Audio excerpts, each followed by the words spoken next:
Boa noite a todos, que a paz de Jesus seja com a sua vida, com a sua família.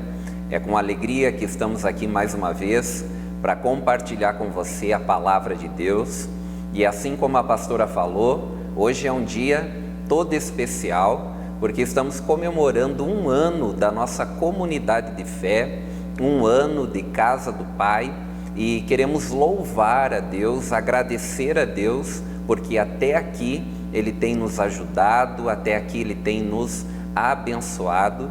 Também louvamos a Deus pela sua vida, pela vida de todos os irmãos, por todas as famílias que fazem parte da nossa comunidade de fé, e a gente é muito feliz de viver, como comunidade, vivermos, a nossa vida para Cristo, conhecendo cada dia mais do seu amor, da sua graça e tendo a oportunidade de vivermos como uma família, a família de Deus. Então louvamos a Deus pela vida de todos os nossos irmãos, pela sua vida que participa conosco ou, quem sabe de longe, tem assistido os nossos cultos e que também de alguma maneira faz parte dessa nossa celebração, da nossa comemoração de um ano de Casa do Pai, da nossa comunidade de fé, Que Deus continue nos abençoando e sendo suporte para a nossa vida e também para tudo o que Ele quer realizar através de nós como comunidade local, como comunidade de fé aqui na cidade de Machadinho. Hoje eu quero dar continuidade, a gente vai continuar ministrando a palavra que iniciamos na semana passada, e é uma palavra sobre Lucas 15, que nós falamos então sobre aquela parábola que Jesus conta, e é também essa mensagem que nós carregamos, como Casa do Pai. Mais do que ter um nome que denomina a nossa comunidade, ela expressa a mensagem que nós carregamos, e é isso que a gente quer compartilhar, o coração do nosso Pai, uma casa de paternidade, expressando, comunicando a cada pessoa que chega até aqui, ou que ouve as nossas mensagens aqui pelo YouTube, o conhecimento da paternidade de Deus. Então quero convidar você a abrir a sua Bíblia em Lucas 15, nós vamos fazer a leitura a partir do verso 25 até o 32, que diz assim: Enquanto isso, o filho mais velho estava no campo. Quando se aproximou da casa, ouviu a música e a dança. Então chamou um dos servos e perguntou-lhe o que estava acontecendo. Este lhe respondeu: Seu irmão voltou e seu pai matou o novilho gordo, porque o recebeu de volta são e salvo. O filho mais velho encheu-se de ira e não quis entrar. Então seu pai saiu e insistiu com ele. Mas ele respondeu ao seu pai: Olha, todos esses anos tenho trabalhado como um escravo ao teu serviço e nunca desobedeci às tuas ordens. Mas tu nunca me deste nenhum cabrito para eu festejar com meus amigos. Mas quando volta para casa esse teu filho, que esbanjou os teus bens com as prostitutas, matas o novilho gordo para ele. Disse o pai: Meu filho, você está sempre comigo, e tudo o que eu tenho é seu. Mas nós tínhamos que celebrar a volta desse seu irmão, e alegrarmos-nos, porque ele estava morto e voltou à vida, estava perdido e foi achado. Na semana passada a gente compartilhou então a respeito dessa parábola, que eu expliquei que ela não é 3 parábolas, é uma parábola só em 3 partes, e falando ao mesmo público e também falando da mesma coisa. Você vai ver no início do capítulo 15, aqui do Evangelho de Lucas, Jesus dentro de um contexto, e por causa disso, então, ele conta aquela parábola dividida em 3 partes. A Bíblia fala que os pecadores e publicanos se aproximavam para ouvir Jesus, e os religiosos, que eram os fariseus e os escribas, estavam vendo então aquela cena dos pecadores se aproximando de Jesus, começaram a criticar e dizer a respeito de Jesus que ele recebia pecadores e comia com eles. E é por causa disso que Jesus então conta aquela parábola dividida em 3 partes. E é dentro dessa história que Jesus conta, e nós vemos, diante daquilo que Jesus expõe, como se fosse um funil para falar diretamente com aquele público e também conosco. Ele começa então com uma parábola de um grande grupo de 100 ovelhas, onde uma se perde, 99 ficam guardadas, enquanto o pastor vai atrás daquela que se perdeu. Mas depois ele vai para um grupo menor, que é um grupo de 10 dracmas, onde é perdido uma dracma, uma moeda dentro de casa, e aquela mulher com diligência procura até encontrar. Mas depois ele começa a retratar aqui a história de um pai que tinha 2 filhos. Um filho mais novo, que a Bíblia relata então que pede uma parte da herança, sua parte da herança, e vai para uma terra longe do pai e vive de uma forma irresponsável. E o filho mais velho que fica em casa e que hoje nós vamos estar falando a respeito dele. E quando nós começamos a estudar a respeito dessa parábola, nós vemos que há um funil, Jesus vai funilando para chegar a um ponto e falar diretamente com aquele público. Porque quando se fala de um grupo maior, a nossa tendência, quando a gente ouve a história ali das 100 ovelhas, é sempre nos colocar no grupo maior. A gente não quer ser aquele que se perdeu. Também quando é falado daquela parte das dracmas perdidas, a gente também quer fazer parte do grupo maior, daquela moeda que não está perdida. Mas aí Jesus chega no momento e ele fala de um pai que só tinha 2 filhos. E aí quando nós estudamos a história, vemos que Jesus está colocando esses 2 públicos que estavam no início ali do capítulo, que eram pecadores e publicanos e os religiosos. Nós vemos que, semelhante ao filho mais novo, ele estava retratando a respeito dos pecadores e publicanos, que vivem uma vida longe do Pai, que vivem uma vida irresponsável no pecado, e semelhante a esse jovem, desse filho mais novo, se perdeu, chegou ao fundo do poço. E por outro lado, assemelha então o filho mais velho aos religiosos, que como os religiosos que quando viam Jesus recebendo pecadores e comendo com eles, criticavam e murmuravam, nós vemos o filho mais velho, quando vê que o pai recebe o filho mais novo, recebe o seu irmão mais novo e começa a comemorar, a fazer uma festa, a Bíblia diz que ele ficou indignado, ele ficou irado a ponto de não entrar na festa. Veja que se assemelha muito aos religiosos. E é isso que Jesus quer retratar com essa história e chegar a esse ponto de uma maneira bem direta, falando dos pecadores e publicanos que precisam sim se arrepender para serem perdoados e restaurados, mas que também, por outro lado, há um grupo, o grupo dos religiosos, que se acham, se autodenominam perfeitos, e que Jesus apresenta aqui, comunica ao coração deles que, semelhante aos pecadores, os religiosos que confiam nas suas obras de justiça para serem salvos, semelhante aos pecadores, precisam se arrepender e precisam, semelhante aos pecadores, da graça de Cristo. E é sobre isso que eu quero então falar hoje.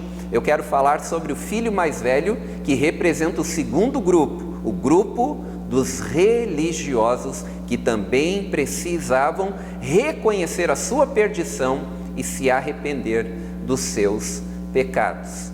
Quando nós vemos aqui nós vemos que essa história, como eu falei também na semana passada, mais do que retratar de um filho específico, porque fala do filho pródigo, ela retrata de 2 filhos, e 2 filhos que estão perdidos. O filho mais novo que se perdeu no mundo e o filho mais velho que se perdeu em casa. O filho mais novo que, semelhante àquela ovelha da primeira parte da parábola, se perdeu fora de casa, se perdeu no mundo, se perdeu longe do Pai, longe do bom pastor. E os religiosos que não percebiam, mas que se perderam dentro de casa. Veja que Jesus está comunicando a respeito de 2 grupos aqui que precisavam se arrepender. E quando ele fala então dessa parábola, falando de 2 filhos, também fala de um pai. E o pai é o protagonista da história. Ele inicia na terceira parte da parábola dizendo: um homem tinha 2 filhos. Falando a respeito desse homem como pai, apresentando ele mais do que senhor, daqueles homens, dos servos que ele tinha, apresentando ele como pai.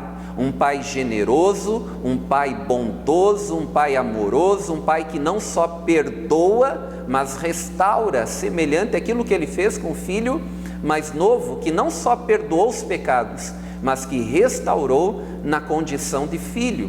Até quero recomendar, se você não assistiu a primeira parte dessa mensagem, fazer isso logo em seguida de ouvir essa palavra, o mais rápido possível, para que você entenda todo o contexto daquilo que desde a semana passada nós estamos desenvolvendo. Então veja que esse pai é um pai totalmente amoroso. E se nós tivéssemos que denominar um título para essa parte da parábola, não seria filho pródigo, filho gastador, esbanjador, mas pai pródigo. Um pai pródigo, um pai que realmente faz muito mais do que aqueles filhos precisavam ou mereciam. A Bíblia fala que ele corre em direção ao filho mais novo, mas que ele também vai em busca do filho mais velho. E é isso que nós lemos agora nessa parte. Nós vemos um pai em busca do filho mais velho. Nós vemos o pai indo semelhante ao que ele havia feito com o filho mais novo, indo atrás, correndo, quando ele avista o filho mais novo vindo, longe ainda, ele corre, abraça, beija. Nós vemos ele indo atrás do filho mais velho. E a Bíblia fala no verso 28 que ele insistia para o seu filho entrar naquela festa, para comemorar o retorno do seu irmão mais novo de volta para casa. Veja que o pai vai atrás, ele quer esse filho mais velho também em casa. Ele quer esse filho mais velho que representa os religiosos dentro de casa, vivendo em comunhão com os seus irmãos. Veja que o pai vai atrás. Mas a expressão, aquilo que o filho mais velho fala, é algo que revela um coração totalmente perdido. Não era o filho mais novo somente que estava perdido, esse filho mais velho também estava perdido. E aí ele diz, lá no versículo 29, então ele respondeu e disse ao pai: eis que te sirvo há tantos anos e nunca transgredi um mandamento seu, e você nunca me deu um cabrito para alegrar-me com os meus amigos. Aonde que estava a perdição desse filho mais velho? Estava nessa expressão que ele diz ao pai. Ele diz: eu nunca transgredi um mandamento seu. Veja que aquele filho mais velho achava que eram as boas obras que tornava a pessoa digna de participar da festa, e não a graça. Na verdade, aqueles que querem cumprir a lei, que buscam cumprir a lei, eles estão evitando a necessidade de Cristo, estão querendo evitar o senhorio de Cristo, porque querem salvar a sua vida pelos seus méritos, pelo seu esforço próprio. E nós não somos salvos assim. A salvação não é fruto de um esforço humano. A salvação não é ideia humana.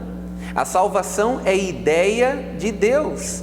É o pai que corre atrás do filho mais novo e é o pai que busca o filho mais velho. Salvação é ideia de Deus. Não é fruto do meu e do teu esforço. É por isso que nós precisamos entender, e a história retrata isso, o pai em busca do filho mais, correndo atrás do filho mais novo, e vai em busca do filho mais velho, mas há algo que precisa que eu e você façamos, um passo que eu e você precisamos dar, embora o pai, o evangelho é isso, é Deus em busca do homem, a religião é Deus, é o homem em busca de Deus. O evangelho é Deus em busca do homem. Filipenses 2 fala que Jesus, mesmo sendo Deus, não usurpou ser igual a Deus, mas se fez homem, se fez servo, sendo servo morreu uma morte de cruz. Veja que é Deus vindo em direção do homem, mas há um passo que eu e você precisamos dar, e esse passo chama-se arrependimento. Arrependimento é o reconhecimento de que eu sou pecador e que eu preciso totalmente de Cristo na minha vida. É o reconhecimento de que eu preciso totalmente de Jesus. Veja que Jesus, aqui nesta história, nessa parábola, ele coloca o pecador e ele coloca o religioso no mesmo patamar, no mesmo lugar, que eles ambos precisam se arrepender. O pecador dos seus pecados e o religioso da confiança em si mesmo. Ambos precisam se arrepender e reconhecer que precisam de Jesus. A arrogância, ela nasce no coração daqueles que entendem-se perfeitos moralmente e, por se entenderem perfeitos moralmente, acreditam ter a salvação por direito.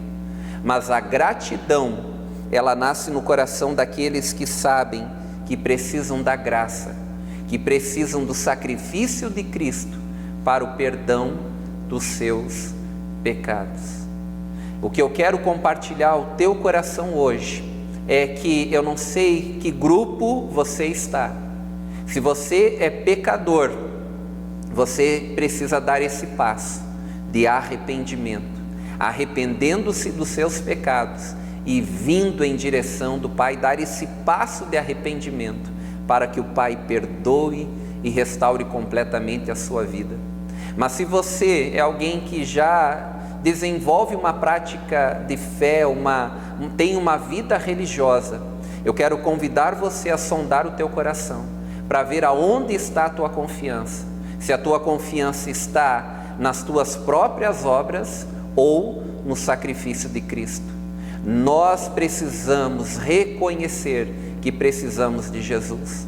Às vezes as pessoas estão na igreja e elas não percebem o quão perdidas estão. E esse é o maior engano, porque há muitas pessoas dentro das igrejas achando que estão salvas, por causa do cumprimento de leis que só são reveladas de uma forma exterior, mas o interior está corrompido. Deus, ele não quer que a gente tenha atitudes apenas que revelem uma vida religiosa de aparência, porque o que Jesus vem é para transformar, o que ele fez por nós, por meio do seu Espírito, que ele faz em nós, é transformar a nossa natureza e nos dar uma nova natureza. Em Cristo nós somos uma nova criatura. A obra que Cristo opera não é de uma forma somente exterior, mas é interior, é de dentro para fora. Então eu quero convidar você a rever o teu coração hoje, a sondar o teu coração, porque a casa do Pai é um lugar para pecadores arrependidos e também para religiosos arrependidos e que vivem com uma grande família debaixo do amor do nosso Pai. Eu quero convidar você para nós orarmos e colocar o nosso coração diante do Senhor. Pai, obrigado por esse momento, obrigado pela Tua palavra, obrigado por tudo aquilo que o Senhor tem compartilhado aos nossos corações. Pai, eu quero orar juntamente com cada um, Senhor, dos Teus filhos que estão agora orando juntamente comigo. Diante da palavra que foi ministrada hoje, nós queremos glorificar ao Teu coração, pelo Teu coração tão bondoso, generoso, pronto para nos perdoar e nos restaurar.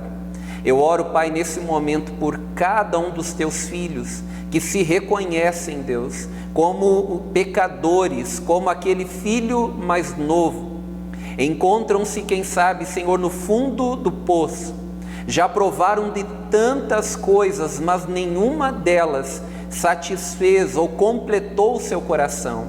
Pelo contrário, Senhor, o coração continua vazio, esse buraco dentro, no interior, Pai, ainda continua, Senhor, vazio.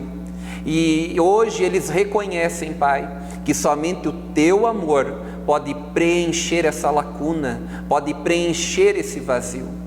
Eu também quero orar, Senhor, pelo grupo, pelas pessoas que fazem parte, Senhor, do grupo dos religiosos, Deus, do grupo daqueles que fazem parte ou são semelhantes ao filho mais velho, e juntamente com ele, Senhor, quero sondar o meu coração, Pai, quero avaliar o meu coração e queremos pedir perdão por todas as vezes que desenvolvemos uma religiosidade apenas aparente, sem essência, sem vida, sem verdade.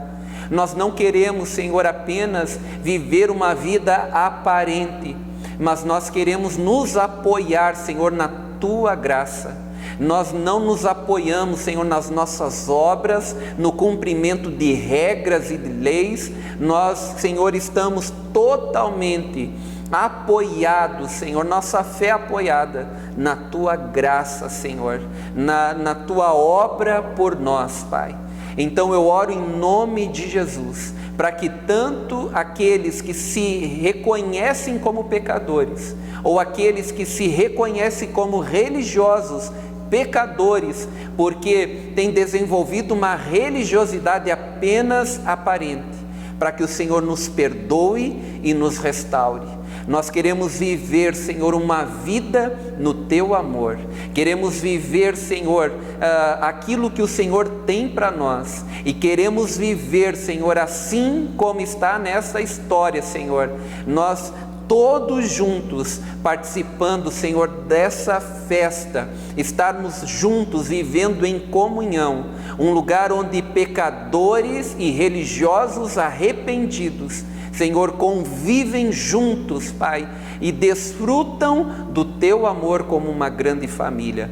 Nós Te amamos porque o Senhor nos escolheu, nos elegeu e nos chamou, Senhor, e nos colocou na Sua família, Pai. Eu oro para que essa verdade, ela seja, Senhor, uma realidade no coração de cada um dos meus irmãos, dos meus amigos, cada um dos Teus filhos que ouviram essa palavra e que estão orando juntamente comigo. Nós Te louvamos pela Tua bondade. Eu Te agradeço também, Senhor, como comunidade de fé, por esse ano que o Senhor nos ajudou, nos sustentou, por até aqui o Senhor ter nos ajudado, por desfrutar da Tua graça em todos esses dias e da Tua bondade. Nós Te amamos e Te louvamos, Senhor. Eu louvo ao Senhor por cada vida que faz parte, Senhor, dessa comunidade, seja, Senhor, aqui nessa cidade, ou às vezes, Senhor, longe, em outra cidade, mas que também se sente parte, Senhor, da mesma família,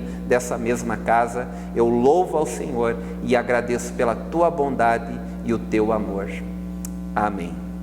Aqui fica o meu abraço, o meu carinho a todos vocês. Que Deus continue abençoando a sua vida. Desejo a você uma excelente semana, um excelente mês. Que que Deus continue nos abençoando e que o nosso coração seja totalmente dele.